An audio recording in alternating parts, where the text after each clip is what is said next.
we think about the primary acts of love that God has done on behalf of his people, I think about the liberation from Egypt. I think about the incarnation. I think about the resurrection. I think about this. I think about the coming of the new heavens and new earth. Each of these are deeply material realities. And so if we're going to recognize and fight a particular evil, what we have to be reminded of is not only the material roots of that evil, but also the material consequences of it.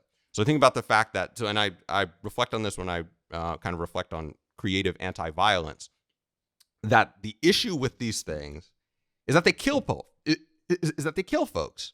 When you start getting into housing and access to food and access to education and all those kinds of things, you strip people of those things, you kill them. Like that's what happens, and that's what this history is. It's a history of death.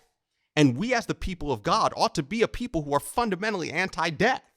Like that just seems really obvious. That just seems really obvious to me. But that requires a much more, it requires a much more robust commitment specifically to economic justice than is one that I think is currently on offer in a lot of American churches. Cooking. Right. So Amen. Amen.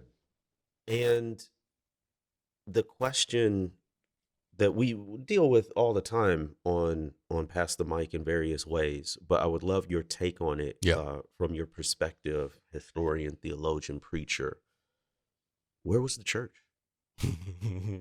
Well, you started out saying, we have these verses of you can't serve two masters, right? We have the text, we have the teachings.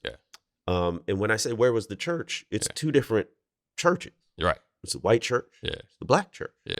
Where was the church? Well, this is why when I did my research, I focused explicitly on Black Christian responses, because as I tell folks, I was like, if I had focused on white Christian responses to lynching, I'd really be depressed, because it's depressing, because Mammon has placed a considerable veil over historically white churches for the entirety of American history. Hold up, run that back. What? Say that again.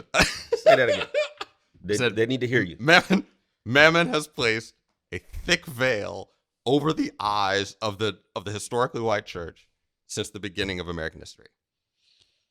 And I think it's true.